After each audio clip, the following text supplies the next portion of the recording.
প্রিয় দর্শক, আসসালামু আলাইকুম। আজকে তোমাদের সঙ্গে একটি ভীষণ মজার রেসিপি শেয়ার করব। মাত্র একটি বেগুন দিয়ে এইরকম স্বাদের একটি রেসিপি তৈরি করে ইফতারের সেহরির সময় পরিবেশন করতে পারো। তো বন্ধুরা, এখানে আমি একটি বেগুন নিয়েছি। বেগুনটাকে সুন্দরভাবে গোল গোল করে কেটে নেব। তো বন্ধুরা, এই বেগুনের রেসিপিটা এইভাবে যদি একবার তৈরি করতে পারো তো বারবার ইচ্ছা করবে খাওয়ার। তো বন্ধুরা, এইভাবে আমি সবগুলো বেগুন সুন্দরভাবে মোটা করে এইভাবে কেটে নিয়েছি। এখন আমি ভিতরের যে ওর মাংসটা আছে সেটাকে বের করে নেব। তো এইভাবে ভিতরেরটা বের করে নিয়েছি। সবগুলো একইভাবে আমি সুন্দরভাবে বের করে নেব। পরে আবারও আমি এটাকে কাজে লাগাবো। তো এখানে আমি সুন্দরভাবে সবগুলো একইভাবে কেটে নিচ্ছি। তো বন্ধুরা, একইভাবে সবগুলো আমি কেটে নিয়েছি। এইভাবে আমার সবগুলো কাটানো হয়ে গেছে। এখন আমি আরও কিছু মশলা অ্যাড করব। তো বন্ধুরা, আমি কিছু মশলা এখানে নিয়ে নিয়েছি। গ্যাসে কড়াই বসিয়ে দিয়েছি।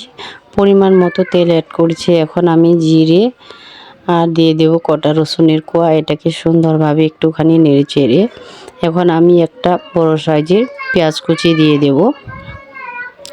তো বন্ধুরা, এই রেসিপিটিতে একটু বেশি করে পেঁয়াজ দিতে হবে। তো এখানে আমি পেঁয়াজটাকে দিয়ে এটাকে সুন্দরভাবে ফ্রাই করে নেব। তো বন্ধুরা, আর কিছু মশলা এখানে লাগবে না। এখন আমি আবারও নেক্সট স্টেপে চলে যাব। তো এখানে আমি একটা পাত্র নিয়েছি। নেওয়ার পরে যে বেগুনটা কেটে রেখেছিলাম সেটা অ্যাড করে দিলাম।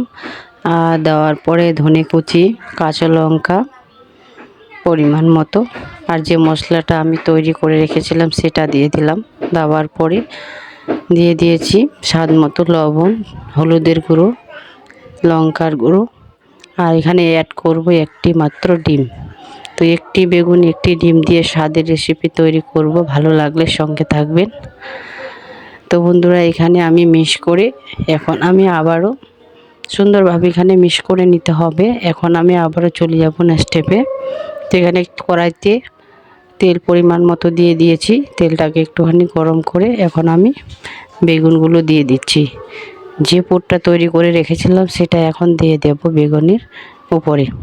তো এইভাবে দিয়ে আমি মাত্র 2 মিনিটের মতো ঢাকনা দিয়ে দেব। তো বন্ধুরা, এইভাবে এই রেসিপিটি তৈরি করেছি। কার কার ভালো লেগেছে কমেন্ট করে অবশ্যই জানাবেন। তো এইভাবে 2 মিনিটের মতো ঢাকনা দিয়ে দিতে হবে। তো দেওয়ার পরে এখন আমি উল্টে পাল্টে সুন্দরভাবে ফ্রাই করে নিলাম। নেওয়ার পরে এটাকে 2 মিনিটের মতো সিদ্ধ করতে হবে বন্ধুরা। আর গ্যাসটাকে লো টু মিডিয়ামে রাখার চেষ্টা করবেন। এইভাবে আমার রেডি, দেখতে পাচ্ছ। মাছ মাংস ছাড়া এইভাবে এই রেসিপিটি দিয়ে সেহরির এক থালি ভাত মিনিটে শেষ করে দিতে পারবেন। কার কার ভালো লাগলো কমেন্ট করে অবশ্যই জানাবেন। আর সঙ্গে থাকার অনুরোধ রইল। সবাই ভালো থাকুন।